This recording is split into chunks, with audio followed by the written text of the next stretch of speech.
Hello friends, welcome to ज्ञान कोश YouTube channel. आज है 13 जून और 13 जून से जितने भी करंट अफेयर्स बनेंगी वो हम आज की वीडियो में चर्चा करेंगे। इस वीडियो का पीडीएफ आपको ज्ञान कोश यूट्यूब चैनल के डिस्क्रिप्शन में मिल जाएगा और डिस्क्रिप्शन में इस वीडियो में जितनी पढ़ाई जाती है उससे भी ज्यादा करंट अफेयर्स होती है, तो आप लोग जरूर डिस्क्रिप्शन को पढ़ा करिए। और डिस्क्रिप्शन में इसकी और भी जीएस के नोट्स भी आपको मिलेंगे, तो वो भी आप लोग ले लीजिएगा। चलिए शुरू करते हैं आज की 13 जून के कुछ महत्वपूर्ण करंट अफेयर्स। सबसे पहला क्वेश्चन, BN19 और यूवी स्पोर्ट डिवाइस लॉन्च किए गए हैं। तो ये डिवाइस किसके द्वारा लॉन्च की, कहां पर लॉन्च किए गए हैं? तो सबसे पहले बात करते हैं, ये केरल के कोचीन में लॉन्च किए गए हैं। और ये विकसित किसके द्वारा किए गए हैं? तो इन्हें टीवीएस मोबिलिटी सॉल्यूशन द्वारा विकसित किया गया। ये टीवीएस मोबिलिटी सॉल्यूशन कंपनी है जिसने इन दोनों डिवाइस को लॉन्च किया है। और इनको लॉन्च करने का मुख्य उद्देश्य क्या है? तो लॉन्च करने का मुख्य उद्देश्य ये है कि जो वर्तमान में कोरोना वायरस के कारण जो हम मास्क लगा रहे हैं, जो हमारी केंद्र सरकार ने मास्क सभी के लिए पहनना अनिवार्य कर दिया है, तो उन मास्क में भी कुछ कीटाणु होते हैं। उन मास्क को डिस्पोज करना, क्योंकि मास्क में जितने भी कीटाणु होते हैं उनसे भी कोई महामारी फैलने का खतरा होता है, तो उन सभी मास्क को डिस्पोज करके पर्यावरण को नुकसान होने से बचाना ही इसका मुख्य उद्देश्य है। तो ये केरल में लॉन्च किए गए हैं, केरल में स्थापित किए गए हैं। तो केरल के बारे में कुछ बातें पढ़ लेते हैं। केरल की राजधानी क्या है? तिरुवनंतपुरम। केरल में जिले कितने हैं? 14 है। केरल की राजभाषा क्या है? मलयालम। केरल का गठन कब हुआ था? 1 नवंबर 1956 को। केरल के राज्यपाल कौन है? पी सतशिवम। केरल के मुख्यमंत्री कौन है? पिनाराई विजयन। तो ये सारी जानकारियां हमें इस पहले क्वेश्चन से मिलती हैं। अब हम बढ़ते हैं अगले क्वेश्चन की तरफ। गहन जलमग्न बचाव वाहन का अनावरण किया गया है। गहन जलमग्न बचाव वाहन का अनावरण किया गया है। तो इसका अनावरण कहां पर किया गया है? इसका अनावरण किया गया है आंध्र प्रदेश के विशाखापट्टनम में। इसका अनावरण किया गया है। और विशाखापट्टनम में भी जो पूर्वी नौसेना कमान है, उस पूर्वी नौसेना कमान में इस वाहन का अनावरण किया गया है। ये इस वाहन का मुख्य उद्देश्य क्या है? तो ये जो वाहन है, ये नौसेना की जो पनडुब्बियां होती हैं, उन सभी पनडुब्बियों को जलमग्न होने से बचाएगा। उन सब पनडुब्बियों को डूबने से, पानी में डूबने से बचाता है। तो ये आंध्र प्रदेश में इसे अभी अनावरण किया गया है। तो आंध्र प्रदेश के बारे में कुछ बातें पढ़ लेते हैं। आंध्र प्रदेश की राजधानी क्या है? हैदराबाद। कानूनी राजधानी है हैदराबाद। और जिले कितने हैं? तो आंध्र प्रदेश में जिले हैं 13। आंध्र प्रदेश की राजभाषा क्या है? तेलुगु। आंध्र प्रदेश का गठन कब हुआ था? 1 अक्टूबर 1953 को। आंध्र प्रदेश के राज्यपाल कौन है? विश्वभूषण हरिचंदन। और अगर हम बात करें आंध्र प्रदेश के मुख्यमंत्री की, तो कांग्रेस पार्टी के जगन मोहन रेड्डी वर्तमान में आंध्र प्रदेश के मुख्यमंत्री हैं। उसके बाद अगला क्वेश्चन, गुडईयर इंडिया के प्रबंध निदेशक यानी कि मैनेजिंग डायरेक्टर नियुक्त किए गए हैं। तो अब गुडईयर इंडिया के लिए नियुक्त किए गए हैं, ये बात आप लोग ध्यान रखिएगा। तो इंडिया के लिए अब संदीप महाजन को गुडईयर इंडिया के प्रबंध निदेशक के रूप में नियुक्त किया गया है। गुडईयर आप सभी को पता है एक टायर निर्माता कंपनी है, जिसके अभी भारत के मैनेजिंग डायरेक्टर संदीप महाजन बने हैं। और संदीप महाजन ने राजीव आनंद का स्थान लिया। राजीव आनंद के स्थान पर अब एमडी नियुक्त कर दिए गए हैं संदीप महाजन। लेकिन राजीव आनंद जो हैं वो 31 दिसंबर 2020 तक बोर्ड के अध्यक्ष पद पर तो रहेंगे। तो ये गुडईयर के बने हैं। तो गुडईयर मेन जो कंपनी है उसके बारे में हम कुछ बातें पढ़ लेते हैं। गुडईयर की स्थापना कब हुई थी? 29 अगस्त 1898 में। दोबारा से, गुडईयर जो कंपनी है इसकी स्थापना हुई थी 29 अगस्त 1898 में। इसके संस्थापक कौन थे? तो इसके संस्थापक थे फ्रैंक सिबरलिंग। फ्रैंक सिबरलिंग इसके मुख्य संस्थापक थे। इसका मुख्यालय यूएस में है और वर्तमान में इसके चेयरमैन है रिचर्ड जे कर्मर। रिचर्ड जे कर्मर जो है वो वर्तमान में इसके चेयरमैन है, प्रेसिडेंट है और सीईओ भी है। तो ये जानकारी मुख्य रूप से गुडईयर कंपनी के बारे में दी है। उसके बाद अगला क्वेश्चन, शोहजोधा नामक पहल शुरू की गई है। तो ये शोहजोधा नामक पहल किसके द्वारा शुरू की गई है? ये शुरू की है बांग्लादेश सरकार ने। बांग्लादेश सरकार ने जो कोविड-19 उपचार से ठीक हुए रोगी हैं, उन सभी के प्लाज्मा एक्सचेंज के लिए ऑनलाइन नेटवर्क है। जो व्यक्ति कोविड-19 से अब ठीक हो चुके हैं, अर्थात उनमें कोरोना वायरस से निपटने की शारीरिक क्षमता है, तो वे अपना प्लाज्मा एक्सचेंज कर सकते हैं। ये सोशल नेटवर्किंग के माध्यम से वे अपने प्लाज्मा को हस्तांतरित कर सकेंगे। एक बार जानकारी प्रदान की जाएगी, उसके बाद में प्लाज्मा को लेने के लिए गवर्नमेंट की तरफ से डॉक्टर्स की टीम आएंगी। तो ये बांग्लादेश में शुरू किया गया है, बांग्लादेश सरकार ने शुरू किया है। तो बांग्लादेश के बारे में कुछ बातें पढ़ने चाहेंगे। बांग्लादेश की राजधानी क्या है? ढाका। बांग्लादेश की राजभाषा क्या है? बांग्ला। बांग्लादेश के प्रधानमंत्री कौन है? शेख हसीना। और राष्ट्रपति अब्दुल हामिद। और बांग्लादेश को पाकिस्तान से स्वतंत्रता की घोषणा कब हुई थी? 26 मार्च 1971 को।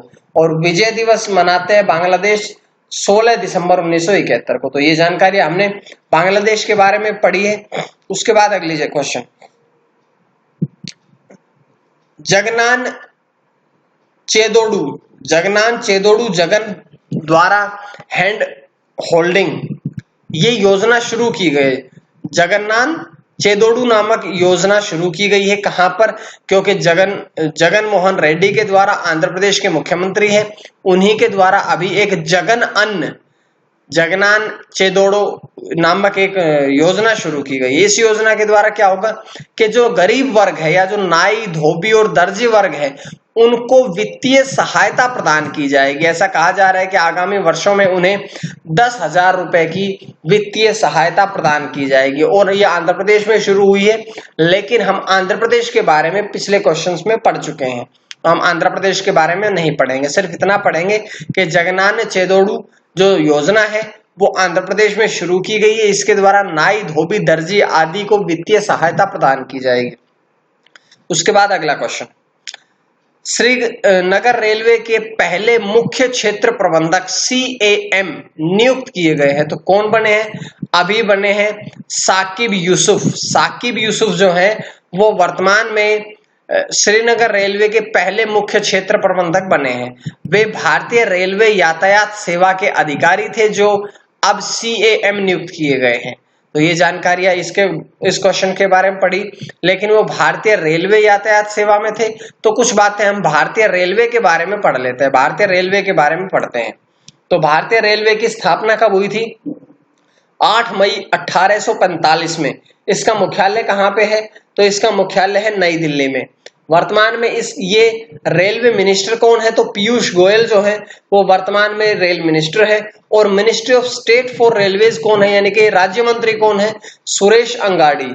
और अगर हम बात करें कि रेलवे बोर्ड के चेयरमैन कौन है, तो विनोद कुमार यादव जो है वो वर्तमान में रेलवे बोर्ड के चेयरमैन है। ये जानकारी, ये सारे क्वेश्चन हमने रेलवे के बारे में पढ़े हैं।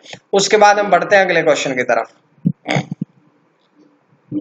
इसरो साइबर स्पेस प्रतियोगिता 2020 का आयोजन किया जाएगा। तो इसरो ने अभी एक नई प्रतियोगिता शुरू की है जिसका नाम है साइबर स्पेस प्रतियोगिता 2020। ये इसरो द्वारा शुरू की जाएगी, जिसमें देश के युवा जो है, युवा मतलब जो छात्र हैं, वे सभी छात्र अपने दिमाग का सही प्रयोग कर सकेंगे और लॉकडाउन के समय को सही दिशा में कार्यरत कर सकेंगे। तो ये योजना अभी इसरो द्वारा शुरू की गई है, जिसमें प्रतियोगिता है ये, जिसमें कक्षा 1 से 3री कक्षा के जो छात्र हैं उनकी ड्राइंग प्रतियोगिता होगी। कक्षा 4 से 8 के लिए मॉडल बनाना, कक्षा 9वीं और 10वीं के लिए निबंध प्रतियोगिता रहेगी और 11th 12th 11वीं 12वीं के छात्रों के लिए अंतरिक्ष प्रश्नोत्तरी और निबंध प्रतियोगिता का आयोजन किया जाएगा। ये इसरो के द्वारा प्रतियोगिता शुरू की जाएगी। तो हम कुछ बातें इसरो के बारे में पढ़ लेते हैं। इसरो की फुल फॉर्म क्या है? Indian Space Research Organisation. तो इसकी स्थापना अगर हम बात करें तो इसकी स्थापना हुई थी 15 अगस्त 1969 में। तो 15 अगस्त 1969 में इसरो की स्थापना हुई थी। इसका मुख्यालय कहाँ पे है? तो इसका मुख्यालय बेंगलुरु कर्नाटका में। वर्तमान में इसके चेयरमैन कौन है? तो इसरो के वर्तमान चेयरमैन है के शिवान। तो ये जानकारी हमें इसरो के बारे में मिलती है। उसके बाद हम बढ़ते हैं अगले क्वेश्चन की तरफ।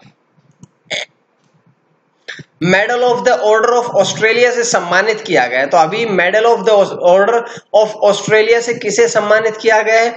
भारतीय संगीतकार शोभा शेखर को अभी हाल ही में medal of the order of Australia से सम्मानित किया गया। ये ऑस्ट्रेलिया का सम्मान है।